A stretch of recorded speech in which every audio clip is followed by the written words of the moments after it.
Oke, mungkin terakhir lagi nih Dok, satu lagi karena kita melihat sekarang trennya anak-anak juga mulai terkontaminasi, terinfeksi COVID-19 nih Dok. Apakah sudah ada saran begitu ya mungkin untuk melakukan vaksin untuk anak-anak, kemudian untuk ibu hamil dengar informasi katanya sudah mulai boleh disarankan dokter kandungan. Gimana nih Dok, yang benar nih ya? Iya, jadi memang ada usulan dari Ikatan Dokter Anak dan Perhimpunan Obstetrik Ginekolog yang kemudian meminta untuk anak-anak dan ibu hamil ini mendapatkan vaksinasi berdasarkan data yang ada.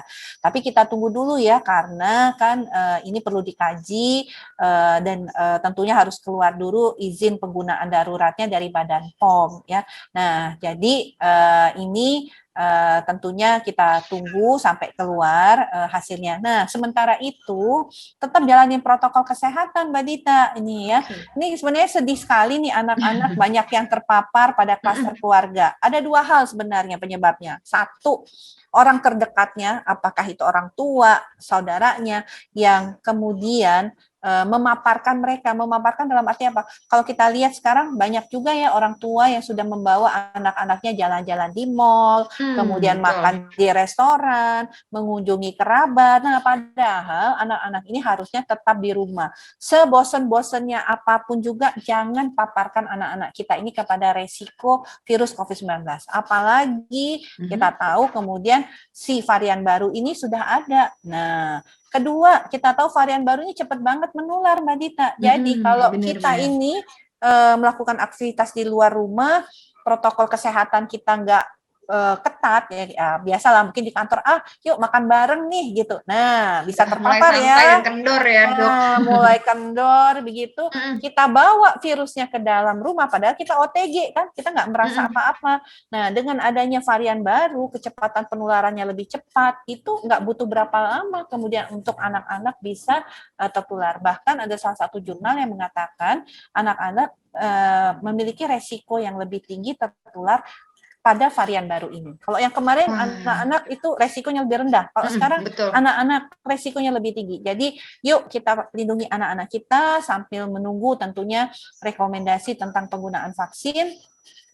Kita lindungi dengan tetap menjalankan protokol kesehatan. Dan yang ketiga nih, mesti diingat, saya lihat juga kita orang tua kalau habis kerja sudah mulai kendor juga nih menjaga pencegahan pada saat kita kembali dari luar rumah ya, aktivitas rumah. Jadi kalau dulu kan wah mandi langsung semprot semua badan. Nah, kalau sekarang saya lihat orang tua sudah agak-agak kendor tuh untuk melakukan sudah mulai terbiasa kali ya, Dok. Terlena juga dengan angka yang sempat menurun nih untuk infeksi. Betul, jadi adaptasi kebiasaan barunya mesti ingat tetap pencegahan kepada penularan tersebut kita lakukan terutama setelah kita melakukan aktivitas di luar rumah. Demikian, Dr. Dita. Baik, terima kasih Dr. Siti Nadia Tarmizi. Banyak sekali pertanyaan nih, kalau misalkan dilihat ada 76 pertanyaan, Dita hanya mewakili beberapa pertanyaan yang paling sering ditanyakan begitu ya Dok ya. Berharap sekali di tengah kesibukan dokter kita masih bisa ketemu dan juga mungkin sharing-sharing lagi ya Dok ya seputar vaksinasi dan juga bagaimana memutus rantai penyebaran COVID-19. Tapi dikarenakan kesibukan dokter dan juga ada beberapa agenda yang harus diteruskan, jadi monggo dokter melanjutkan agendanya. Terima kasih banyak sudah bergabung dalam Gen Talks hari ini. Sampai ketemu lagi Dok dan sehat-sehat selalu. Terima kasih. Dokter. Baik, sama-sama Dokter Bila. Mungkin sebelum menutup Dok, ada yang mau disampaikan mungkin ya untuk Generali Friends yang ada di sini? Silakan Dok sebagai penutup terakhir. Iya, mungkin pertama buat Mbak Dita dan Dokter Bila, mungkin saya akan coba tetap monitor. Nanti kalau memang misalnya acaranya lebih cepat, saya akan coba bergabung kembali. Tetapi tentunya mohon kiranya Dokter Bila bisa kemudian merespon ya beberapa pertanyaan pertamanya ya Dok yang saya belum selesaikan. Dan pesan secara umum kepada para tentunya peserta webinar Generali saat ini adalah kita tahu bahwa kasus sedang meningkat, tentunya kita berharap protokol kesehatan tetap dilaksanakan, kurangi mobilitas untuk kita bisa sama-sama menekan penularan yang luar biasa ini dan tentunya segera divaksinasi. Dan pada saat vaksinasi ini yang penting juga nih Mbak Dita, tetap protokol kesehatan, jangan berdesak-desakan, jangan berkerumun karena kita nggak mau setelah divaksin kita malah tertular ya. Itu saja, terima kasih banyak dan terima kasih atas kesempatan dari seluruh pimpinan Generali kepada kami untuk sharing tentang vaksinasi ini.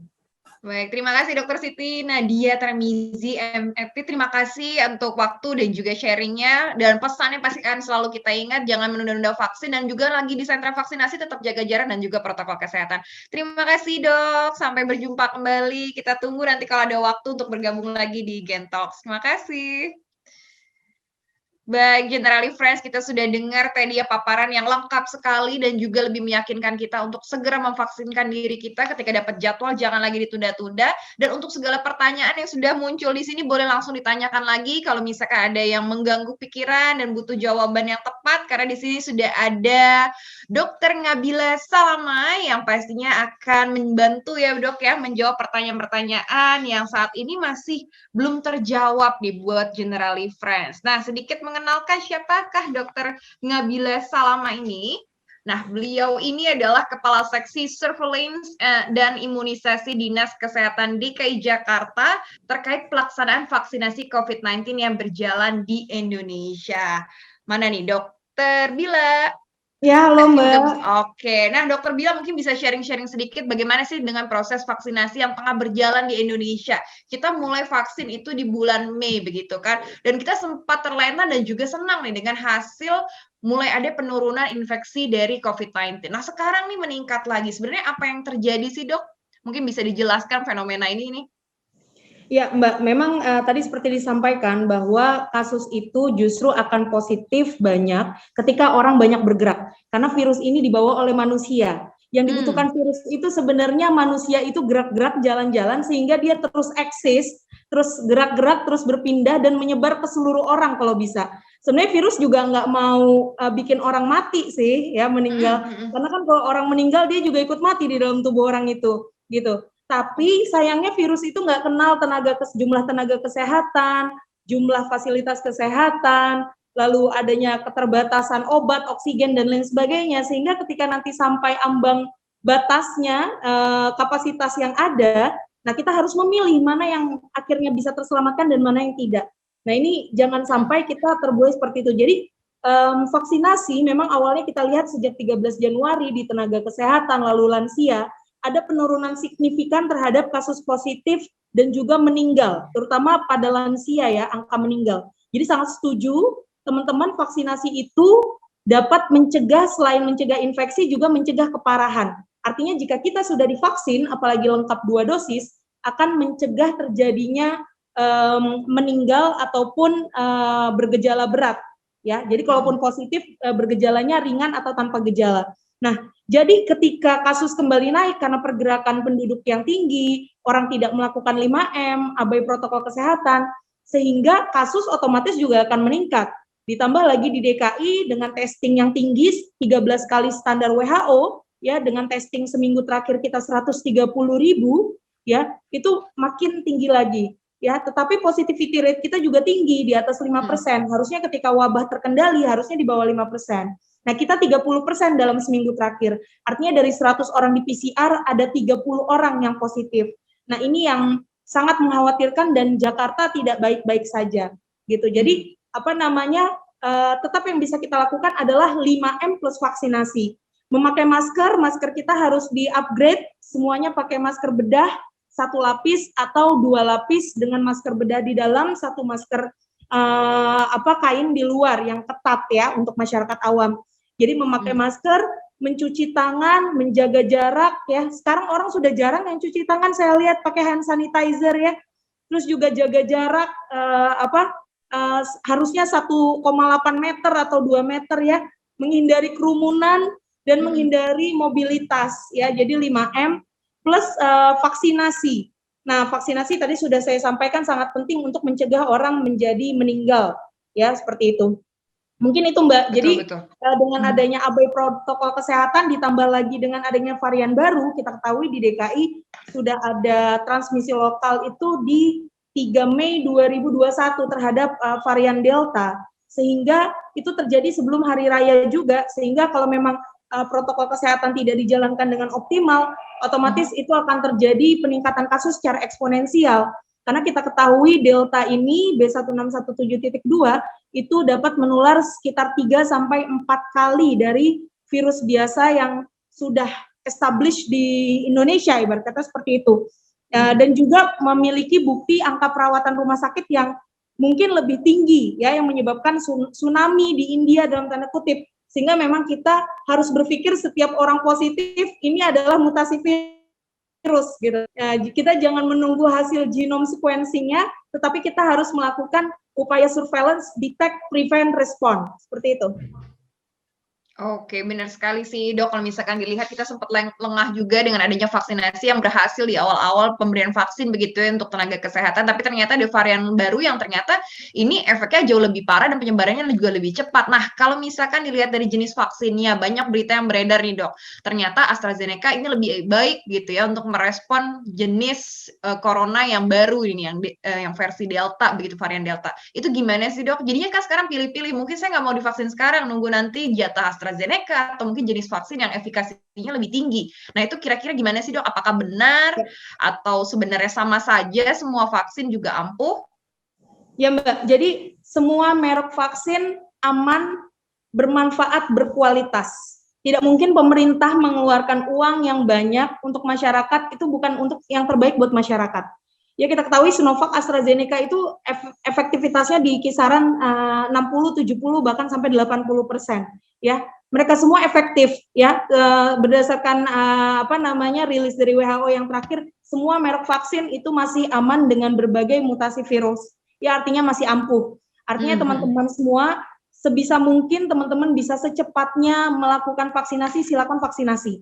Karena untuk kita mengendalikan wabah itu butuh minimal 60-90% orang memiliki antibodi terhadap COVID, ya minimal sekali 70-80%. Kalau kita mau membuat antibodi terjadi secara alami, yaitu infeksi itu sendiri, mau berapa ribu nyawa lagi yang kita korbankan, sehingga kita harus membuat kekebalan secara buatan dengan vaksinasi. DKI punya target 8,8 juta penduduk di atas 18 tahun selesai divaksin tanggal 17 Agustus 2021.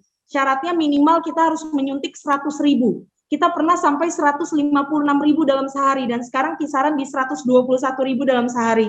Nah, itu upaya yang luar biasa di tengah kasus kita, fasilitas kesehatan kita juga butuh tenaga yang luar biasa untuk membantu perawatan COVID, tapi kita juga punya semangat optimis yang kuat untuk menciptakan herd immunity bagi masyarakat. Karena program vaksinasi itu adalah kerja bersama, herd immunity, kekebalan bersama. Ketika saya divaksin, saya melindungi anak-anak saya yang balita belum bisa divaksin, dan ibu hamil yang ada di rumah saya, yang tinggal di rumah saya. Jadi ketika kita divaksin, kita itu menyelamatkan nyawa kita dan nyawa orang-orang tercinta di sekitar kita. Jadi sebisanya kita vaksin merek apapun itu, silakan teman-teman divaksin. Seperti itu. Setuju. Jadi sebenarnya tidak perlu tunggu jenis vaksin tertentu ya, tapi kita bisa bikin kekebalan secara kelompok yang bisa menyelamatkan lebih banyak orang begitu ya dok ya? Kita harus kejar herd immunity itu cepat tercapai 70-80% penduduk di Indonesia atau di DKI Jakarta harus sudah punya kekebalan COVID. Oke, ini dok ada pertanyaan juga terkait dengan lintas vaksin nih dok. Ada beberapa negara yang sudah menerapkan kalau misalkan yang vaksin pertama menggunakan jenis ini, kemudian untuk vaksin kedua bisa menggunakan jenis vaksin lain. Nah itu kira-kira seperti apa sih dok? Sudah ada anjurannya atau memang lebih baik harus satu jenis vaksin saja nih sekarang? Ya, memang ada beberapa yang dalam tanda kutip seperti vaksin oplos seperti itu ya, tetapi itu masih perlu dukungan studi lebih lanjut. Ditambah lagi kita negara di Indonesia, negaranya kepulauan, banyak, tentunya hal seperti itu nanti khawatir akan rancu juga implementasi di lapangan.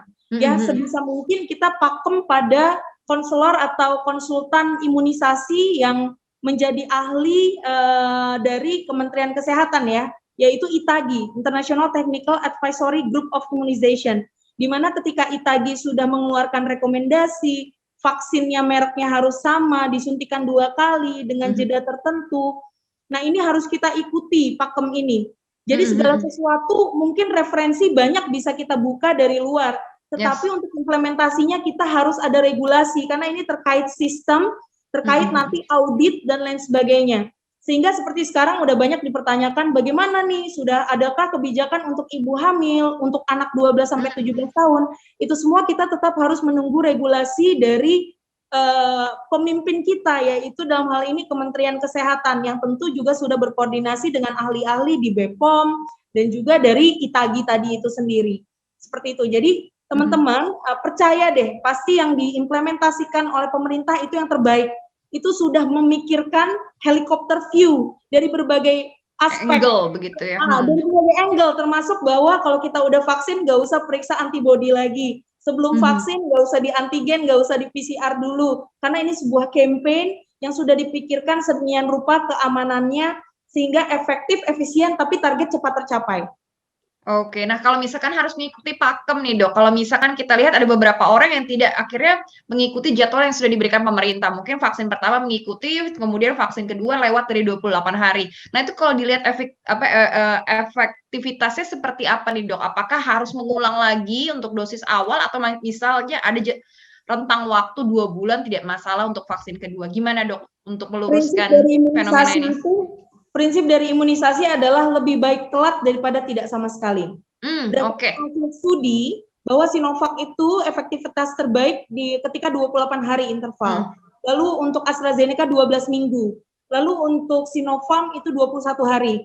Jadi kita ikut pada pakem itu. Ketika kita sakit atau kita belum bisa melakukan dosis kedua, segera ketika kita sudah sembuh atau sudah layak bisa disuntik, kita segera lakukan suntik. Karena prinsip imunisasi adalah lebih baik telat daripada tidak sama sekali. Dan juga ketika kita positif ketika suntikan yang pertama ya, itu artinya kita dosis keduanya akan diberikan 3 bulan sesudah sembuh. Dengan harapan bahwa antibodi penyintas itu akan bertahan minimal 3 bulan, bahkan berbagai referensi menyatakan bahkan bisa lebih dari 1 tahun. Artinya kita percaya dengan antibodi kita dan akhirnya kita booster nanti 3 bulan kemudian. Dan tidak bisa kita mendapat vaksinasi lebih dari 2 kali ya, karena regulasi di Kementerian Kesehatan belum ada regulasi untuk booster dan lain sebagainya. Jadi tiap dari kita warga negara itu bisa disuntik maksimal 2 kali, dosis pertama dan dosis kedua. Seperti itu. Kalau misalnya itu cukup ya. Lintas ya untuk dosis satunya kita tunggu 3 bulan. Kalau kita suntik lalu kita positif karena kadar antibodi kita belum terbentuk optimal, kita dosis yang kedua 3 bulan sesudah dinyatakan sembuh. Mungkin itu. Baik dok, berarti memang hanya boleh 2 kali begitu ya dok ya. Ini jangka waktu berapa lama bertahannya vaksin di tubuh kita? Apakah sudah ada penelitiannya sendiri dok? Misalkan 2 kali vaksin untuk bertahan selama 1 tahun atau seperti apa dok? Apa memang seumur hidup? Ya, terus ada penelitian, beberapa ada yang menyebutkan antara 6 bulan sampai 1 tahun, tapi balik lagi ke sistem, itu semua masih dalam kerangka studi. Kita perlu banyak asupan ilmu, karena COVID ini sendiri aja penyakit baru, berbagai fakta-fakta baru, kebandelan baru, info-info baru, itu peneliti terus melakukan penelitian setiap harinya. Jadi sangat dinamis perkembangannya. Artinya kita tetap memang setiap info itu harus merujuk lagi kepada sumber yang terpercaya, dalam hal ini misalnya Kementerian Kesehatan. Jadi kita jangan mudah tersebar hoax atau berita yang kadang-kadang translate-nya tuh setengah-setengah gitu ya. Saya ambil contoh seperti kemarin tuh sempat heboh tentang bagaimana di Singapura sudah menganggap COVID ini sebagai endemis. Ya, betul. Nah, itu masih jauh kalau Indonesia ya. Bahkan Singapura itu negara yang termasuk the best penerapannya tentang ketat, COVID. Ketika di tengah-tengah nanti dia berpikir bahwa konsep endemis itu salah atau dia tiba-tiba punya kasus outbreak yang tinggi, dia bisa dengan cepat melakukan pengendalian dengan baik. Karena dari segi kapasitas responnya, jumlah fasilitas kesehatannya. Artinya kalau kita di Indonesia, jangan deh dulu berpikir COVID ini endemis. Kita masih berada di pandemi. Ya. Dan kita harus membangun sense of crisis, sense of emergency dari masyarakat, bahwa kita masih belum terbebas dari pandemi, ya. Jadi belum masuk kepada era endemis seperti endemi influenza dan lain sebagainya. Tidak. Kita di Indonesia, di DKI, kita masih pandemi COVID, kita harus terus menegakkan 5M plus vaksinasi. Begitu, berarti disesuaikan sama negara dan penerapan di kita sendiri untuk prokesnya juga masih jauh dibandingkan negara tetangga, jadi pandemi masih sesuatu yang harus kita perangi begitu dok ya. Nah dok, ini terkait dengan efek-efek dari vaksin begitu yang mungkin dikhawatirkan sama generally friends yang ada di sini, walaupun ini kasusnya minor, tapi ada beberapa jenis vaksin yang ternyata menyebabkan seperti kelumpuhan total ketika divaksin, ada penggumpalan darah yang menyumbat bagian otak motorik nih dok. Nah kalau misalkan kita memiliki penyakit bawaan yang mengkhawatirkan seperti ini, bagaimana cara mungkin memfilternya sampai kondisi tubuh itu baik untuk divaksin nih, Dok, supaya meminimalisir kejadian semacam ini? Jadi ketika kita mau divaksin, kita istirahat yang cukup, makan yang cukup. Jujur ketika dilakukan screening penapisan. Ya, jangan kita gengsi, pengen banget divaksin, kita akhirnya nggak ngomong bahwa kita ternyata punya riwayat alergi, punya darah tinggi tidak terkontrol, kencing manis tidak terkontrol. Jadi itu semua harus dikomunikasikan sehingga nanti dokter bisa memutuskan apakah bisa dilakukan suntik atau tidak. Seperti itu. Nah, terkait dengan kejadian ikutan pasca imunisasi, ini ada berbagai jenis ya. Ada yang dan ini ada komite independen yang mengkajinya, ya, yaitu Komnas KIPI dan Komda KIPI. Itu benar-benar dilakukan pengkajian oleh berbagai ahli, case by case dari yang ada terutama KIPI, dugaan KIPI yang serius. Ya, jadi benar-benar dilihat apakah ini adalah pengaruh dari penyakitnya, ataukah memang ada tercetus seperti itu semua harus dipikirkan dan itulah juga salah satu yang juga tentunya dipertimbangkan oleh pemerintah untuk pemilihan jenis vaksin. Tentunya yang diberikan adalah vaksin yang aman seperti itu. Juga bagaimana pemerintah memastikan mutu dari vaksin itu tetap terjaga, bahwa penyimpanannya itu kita buat sehingga vaksin itu tidak rusak, dijaga dengan suhu yang benar, dengan monitoring yang luar biasa, dan juga itu sudah merupakan sebuah sistem yang dari dulu memang imunisasi itu sudah ada.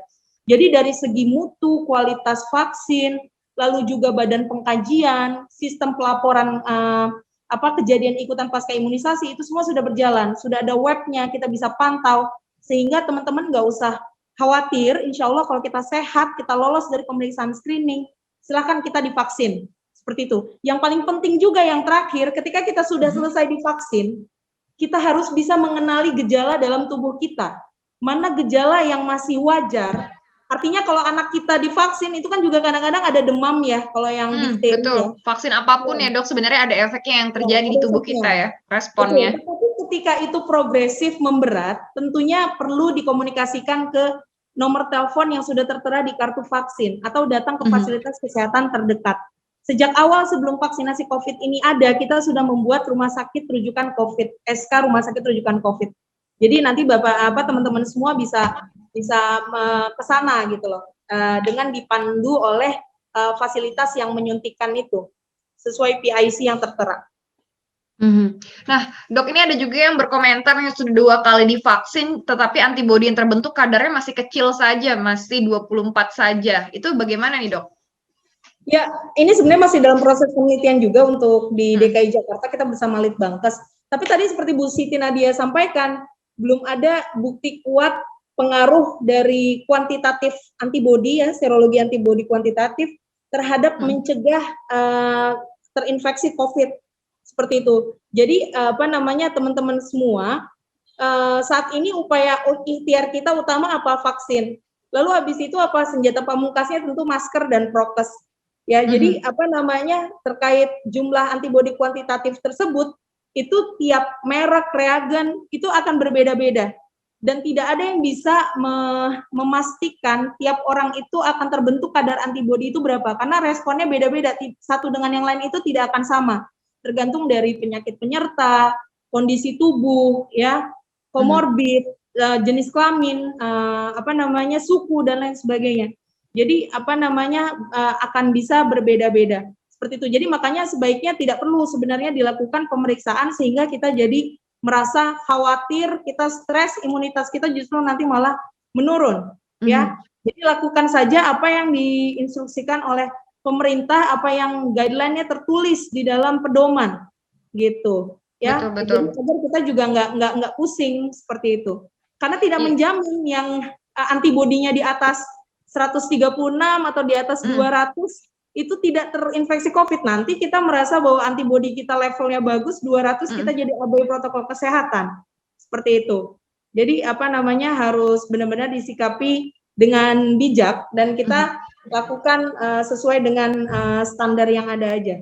Betul, dan yang mungkin harus dijaga adalah bagaimana mental kita juga ya Dok, dalam kondisi seperti ini, pemberitaan yang mungkin masif, kemudian juga hoax yang beredar di sosial media dan dari WhatsApp grup kita juga membuat agak panik begitu dengan kondisi yang seperti sekarang. Nah, ini bagaimana juga Dok, masyarakat dengan ketakutan yang ada, gimana cara untuk menjaga supaya imunitasnya nggak turun karena mungkin ya stres ya, di rumah terus, kepastian yang belum ada, kemudian juga berita merebaknya virus ini di mana-mana.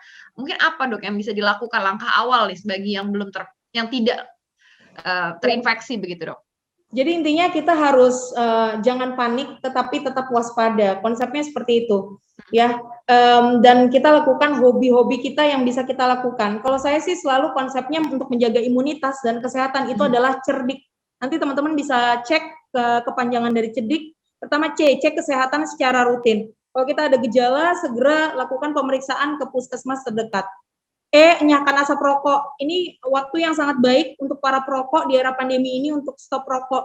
Baik itu kalian first, second atau third hand smoker. Jadi ada first hand smoker, second hand smoker dan third hand smoker. Nah, itu nanti teman-teman bisa baca. Sebisa mungkin jangan merokok karena paru-paru perokok sangat disenangi oleh COVID.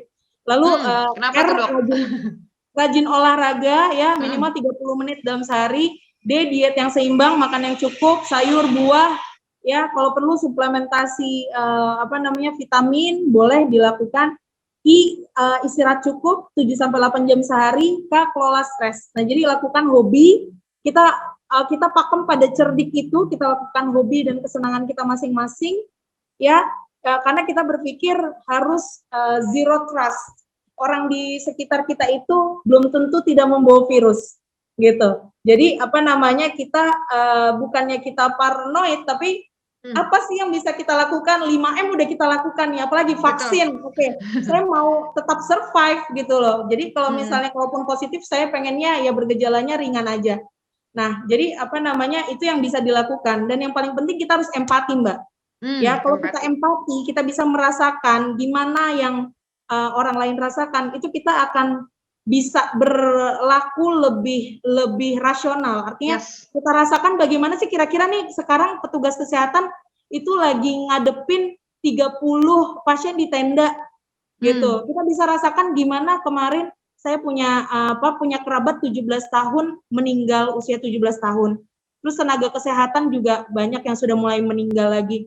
Artinya ada beberapa yang meninggal. Artinya kita harus berempati sehingga kita bersyukur gitu. Kita bersyukur kita masih ada, kita masih survive.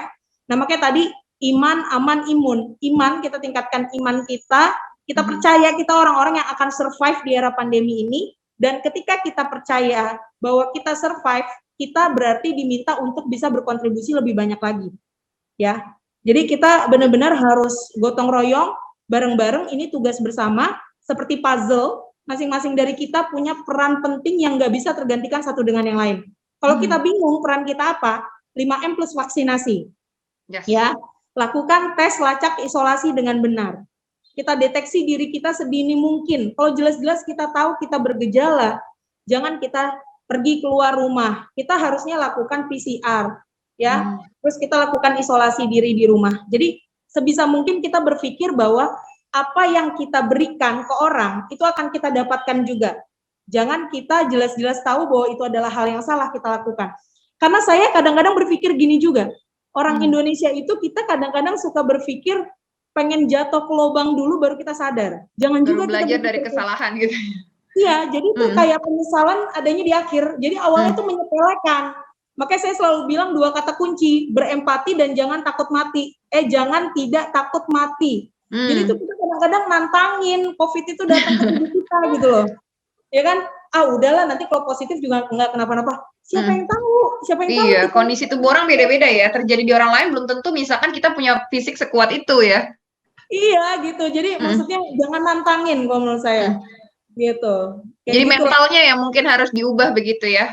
Dan empati sesuatu yang baru sih harus ditanamkan ke diri kita melihat tenaga kesehatan yang mungkin sedang berjuang sekarang, ada beberapa orang yang mungkin sedang menghadapi ajalnya begitu ya, harus bersyukur dengan kesehatan yang kita miliki dan menghargai itu. Nah, Dok, ini beberapa memang terlihat antusiasme dari Generali Friends yang ada di sini tertarik sekali untuk mendaftarkan vaksin, tapi mungkin terkendala dengan penyakit komorbid yang memang menyertai begitu, Dok ya.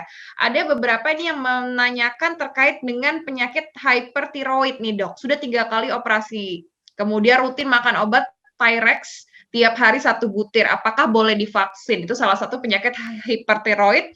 Kemudian ada juga Di sini punya serangan jantung, riwayat penyakitnya di tahun 2019 dan sedang konsumsi hidrogel setiap hari, begitu. Apakah boleh divaksin AstraZeneca? Ini banyak sekali semuanya memiliki keluhan dan penyakit penyerta. Nah, kira-kira bagaimana dengan kondisi hipertiroid, kemudian ada jantung, dan ada juga ini dok, dengan kadar CMV-nya, apakah ada pengaruh vaksinasi dengan kadar CMV, choroidal neovascularization? Ada berapa kadar yang diperbolehkan sebelum vaksinasi? Mungkin bisa dijelaskan secara lebih teknis dok, biar bermanfaat bagi yang sedang memiliki penyakit penyerta ini.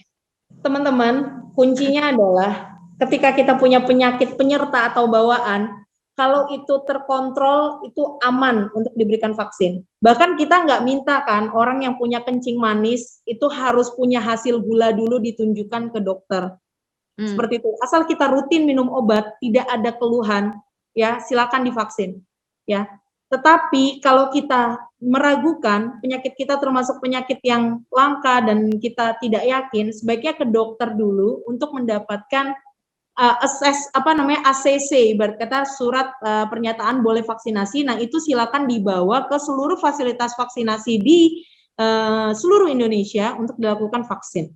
Jadi saya nggak bisa juga memberitahukan bahwa hipertiroid sudah operasi ini bisa diberikan. Nah, itu harus balik lagi kepada dokter yang menata laksana selama ini. Ya, tetapi jikalau teman-teman selama ini merasa tidak ada keluhan, tidak pernah dirawat di rumah sakit dalam waktu katakanlah setahun terakhir dan merasa aman ya, terkontrol, rajin minum obat, itu silakan bisa dilakukan vaksinasi. Nanti ada pemeriksaan berupa pengukuran suhu dan tekanan darah yang akan yang akan ditapis ya, seperti itu. Jadi memang konsultasi ke dokter pribadi juga ya dok ya, dokter yang selama ini menangani penyakitnya mungkin ya. Betul sekali. Oke. Nah, ini juga ada pertanyaan dok terkait dengan vaksin Pfizer ini ya, yang mungkin juga dicari-cari dan banyak bikin orang penasaran begitu. Ini saya baca di media massa bahwa akan tiba sejumlah 50 juta dosis mulai Agustus sampai dengan Desember. Nah, mohon advice kepastian ketersediaannya mengingat sebelumnya diberitakan Juli sudah tersedia. Apa ini pembelian dari pemerintah Indonesia dengan Pfizer atau hibah seperti AstraZeneca? Nah, bagaimana dok terkait hal ini? Terkait hibah dan lain sebagainya saya kurang kompeten menjawab karena ketersediaan vaksin berbagai merek, pemilihan dan memastikan secure dose itu adalah levelingnya dari pemerintah pusat gitu. Kami pemerintah daerah itu menjalankan berbagai surat dan rekomendasi yang diberikan oleh pemerintah pusat. Artinya ini agak ke-mute, yes. Akan ini ya, akan tiba Agustus dan sebentar. Jumlahnya saya juga kurang tahu persis, tapi itu katanya peruntukannya untuk autoimun. Jadi teman-teman semua, pemerintah pasti sudah mengatur strategi bagaimana minimal 80% penduduk Indonesia itu bisa tervaksin. Jadi tentunya kita harus bagi-bagi. Pfizer berdasarkan hasil studi, dia cukup aman pada usia 12 sampai 17 tahun diberikan, dan juga pada hamil. Jadi di Amerika itu dan juga di Malaysia itu ibu hamil sudah diberikan Pfizer. Ya, jadi nanti kita tunggu regulasi dari pemerintah kita, apakah Pfizer nanti dedicated-nya itu akan diberikan untuk anak, untuk ibu hamil, untuk orang yang autoimun, sehingga kita harus, itulah Indonesia ya, harus tenggang rasa gotong royong. Ketika memang kita masyarakat umum, ya kita nggak punya kondisi-kondisi khusus tertentu seperti itu, ya kita terima saja vaksin yang ada saat ini. Ada AstraZeneca, ada Sinovac, semua bagus. Saya sudah divaksin Sinovac. Mungkin empati itu ya dok yang bisa digunakan gitu ya. Kalau misalkan direkomendasikan Pfizer untuk kondisi tertentu, mungkin diberikan kepada yang lebih membutuhkan. Karena ini ada juga yang memberikan pertanyaan juga nih dok. Ini beliau ini namanya Sylvia Leonardi mengidap autoimun disorder tipe HLA-B27. Apakah benar aman dengan vaksin Pfizer? Nanti ditunggu berarti ya dok ya. Bagaimana hasil keputusan pemerintah? Dari ITAGI dan Kemenkes. Nanti pasti juknisnya akan diperbarui. Dan Kemenkes pasti juga akan melihat rekomendasi dari PAPDI, dari Ikatan Profesi. Itu pasti akan dijadikan bahan pertimbangan. Baik, nah ini tampaknya menggiurkan padahal sebenarnya semua vaksin tujuannya sama untuk memberikan proteksi diri dan juga kekebalan secara kelompok begitu. Nah, kalau misalkan dilihat kan sekarang sudah banyak paket liburan nih Dok yang memunculkan dengan ada trip vaksin, salah satunya pergi ke Amerika untuk mendapatkan vaksin Pfizer yang katanya gampang didapat, ada di mana-mana. Nah, padahal sebenarnya kita juga sudah vaksin dengan jenis lainnya ketika di Indonesia itu bagaimana? Apakah ada efek sampingnya ketika kita melakukan vaksin double nih dok? Tidak disarankan ya, mungkin secara medis bisa aja, tapi saya belum baca regulasi tertulis juga dari ITAGI bahwa yang sudah divaksin 2 dosis lengkap merek tertentu terus dia di booster dengan merek lain. Semuanya harus balik lagi kepada regulasi. Tapi kalau sampai wisata vaksin seperti itu, saya balik lagi deh. Upaya kita, ikhtiar kita apa? Prokes ya. Ya kita jangan banyak jalan-jalan dulu. Ini aja saya kalau bukan karena ke kantor nih, kalau bisa nggak usah keluar rumah gitu. Apalagi banyak anak kecil, banyak lansia. Artinya sebisa mungkin 5M ini dulu gitu loh. Karena kan kita ketahui mutasi virus juga banyak sekali di seluruh dunia sudah merebak gitu. Jadi kita jangan mobilitas lah dok ya. Iya, seperti itu ya.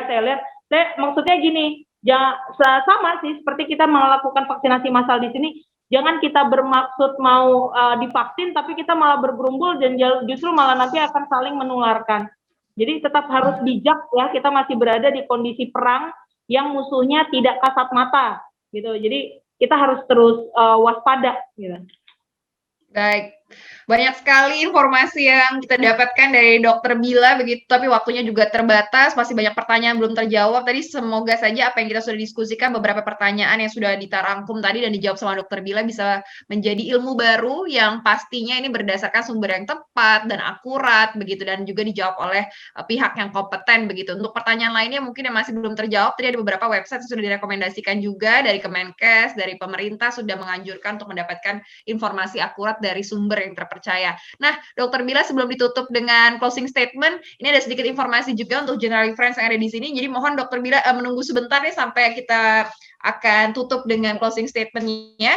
Nah, karena kita sudah mendengarkan ada 2 pembicara yang bicara penting sekali untuk melakukan vaksinasi COVID-19. Karena bukan untuk diri kita saja manfaatnya, paling tidak sudah ada herd immunity yang kita buat untuk kekebalan kelompok dan juga melindungi orang-orang yang belum bisa mendapatkan akses ke vaksin dengan kondisi tertentu. Nah, selama masa pandemi, itu proteksi kesehatan memang perlu digandakan. Ada juga manfaat yang mirip nih, karena sama-sama berfungsi untuk melindungi. Namanya adalah Excellent Care Plus dan Global Medical Plan, yang tentunya akan memberikan kamu proteksi kesehatan yang mudah banget. Buat kamu dan keluarga, ada nih, bill perawatan dibayar sesuai tagihan dan sistemnya adalah cashless. Supaya kamu nggak ribet pas buka dompet, lalu bisa juga dipakai berobat di Indonesia, Asia, sampai ke luar negeri dengan jaringan rumah sakit yang terpercaya. Dan ini juga makin mantap nih, karena generally covernya tidak tanggung-tanggung untuk coveringnya. Global Medical Plan hingga 35 miliar rupiah uang pertanggungan per tahunnya. Biaya kesehatan kan makin tinggi nih setiap tahunnya. Langsung aja dijaga terus kesehatan kita dan penting untuk punya proteksi kesehatan yang dapat membuat kamu tenang selama lagi sakit dan jangan sampai bangkrut juga nih keuangan kita. Nah, tahu dong pasti pilihannya ada Generali Excellent Care Plus dan juga Global Medical Plan yang selalu siap hadir untuk kamu, karena kami mengutamakan kamu. Tunggu apa lagi? Yuk segera langsung cari tahu aja info lanjutnya di www.generali.co.id dan temukan virtual chat Jane di pojok kiri bawah yang bisa langsung kamu tanya-tanya tentang berbagai macam proteksi Generali. Tetap sehat, tetap semangat. Oke, dan informasi juga buat Generali Friends yang masih bergabung di sini dan juga masih ingin mendapatkan informasi akurat terkait vaksinasi dan juga bagaimana memutus penularan COVID-19, boleh para peserta atau semua Generali Friends di sini, kalau misalkan ada KIPI, ini ada mungkin indikasi penyerta, langsung saja kontak dokter yang tercantum di kartu vaksinasi untuk segera berkonsultasi atau bisa juga nasabah Generali ini. Kalau masih belum puas, masih ada yang ingin ditanyakan, bisa langsung konsultasi dengan telemedicine Dr. Leo. Bisa langsung dimanfaatkan, bertanya-tanya tentang kondisi yang dirasakan sekarang, untuk menghilangkan rasa khawatir dan juga menghilangkan stres ya pada saat pandemi ini dengan kepastian dari sumber yang akurat. Oke, Dokter Bila masih bersama kami di sini, Dok? Ya, masih Mbak. Oke, boleh dokter mungkin masih ada yang mau disampaikan untuk general friends yang ada di sini untuk masyarakat luas yang mungkin sekarang juga masih menunggu atau mungkin masih ragu-ragu untuk menjalankan vaksin. Nah, monggo, Dok. Ya, teman-teman semua, DKI Jakarta program lebih dari 100.000 suntikan dosis 1 sampai dengan 17 Agustus nanti, bantu pemerintah untuk mewujudkan targetnya untuk tercapai 17 Agustus seluruh masyarakat di DKI akan divaksin, apalagi dalam waktu dekat, mungkin hitungan hari, kita juga akan melakukan penyuntikan kepada anak usia 12 sampai 17 tahun. Jadi sebelum tenaga kesehatannya sibuk untuk ngurusin anak-anak juga, ayo nih teman-temanku, terutama semuanya yang belum pada divaksin, segera divaksin. Kenapa? Karena teman-teman kita harus optimis ya. Kita semua harus jadi bagian puzzle untuk sama-sama mengakhiri pandemi. Saya nggak bilang melewati ya, itu pasif. Kita harus bersama akhiri pandemi. Jadi kita sama-sama mengakhiri. Caranya gimana? Caranya tentunya dengan 5M tetap selalu dijaga, itu senjata pamungkas yang pertama. Lalu yang kedua adalah vaksinasi. Karena vaksinasi itu kalaupun kita ternyata nanti seburuk-buruknya kita positif, karena mungkin kadar antibodi kita belum terbentuk dengan baik, kita bisa terhindar dari kematian ya. Jadi kita harus berpikir survive, bertahan di era pandemi ini, karena pandemi ini tidak 100 tahun sekali ada. Jadi kita orang-orang pilihan yang harus survive dan jangan hopeless ya, seperti itu. Dan yang terakhir adalah kita harus berpikir cerdik tadi. Ya, saya tuh sekarang pokoknya minimal 30 menit harus olahraga dalam sehari. Itu sekalian bisa rileks, lalu kita juga mengeluarkan endorfin sehingga kita jadi lebih semangat, baik itu bekerja maupun beraktivitas dengan aman. Ya, semoga juga itu pastinya akan meningkatkan imun dari yang cerdik saya tadi sampaikan. Jadi kita tetap upaya bersama-sama, saling mengingatkan. Sekarang kalau kita negur teman kita, itu artinya bukti cinta kita ke dia. Maskernya melorot, nah itu kita berarti kita cinta sama dia. Demikian, mohon maaf apabila ada salah-salah kata. Assalamualaikum warahmatullahi wabarakatuh. Waalaikumsalam warahmatullahi wabarakatuh. Terima kasih Dokter Bila, banyak sekali pesan yang benar sekali harus kita terapkan. Kemudian tipsnya juga terima kasih banyak tadi hal-hal baru yang kita mendapatkan hari ini. Sehat-sehat selalu Dok, semoga program vaksinasinya bisa berjalan dengan lancar ke seluruh Indonesia dan tanggal 17 Agustus hari kemerdekaan kita merdeka juga tentunya dari penyebaran COVID-19 ini. Terima kasih Dok, selamat menjalankan aktivitas selanjutannya. Terima kasih sudah menyempatkan waktunya bergabung bersama Generali di sini. Terima kasih. Dan pastinya, sampai ketemu lagi, salam sehat, Dok. Terima kasih. Dan Generali Friends yang masih bergabung di sini, pastinya Generali di dalam Gentalks akan bagi-bagi hadiah buat tadi penanya terbaik dengan pertanyaan yang pastinya mewakili beberapa Generali Friends yang ada di sini, karena akan ada 5 orang beruntung yang mendapatkan eksklusif merchandise dari Generali. Jadi langsung aja follow Instagram dari Generali, karena di situ akan ada pengumuman siapa 5 orang beruntung yang sudah bergabung di Gentalks hari ini, dan langsung pantengin aja informasi-informasi menarik dan juga informatif dari Generali di Instagramnya @generali_id. Oke deh, terima kasih untuk Generali Friends yang sudah bergabung di Gentalks hari ini. Terima kasih untuk waktunya dan mohon maaf nih kalau misalkan ada salah-salah kata selama berjalannya Gentalks di hari ini.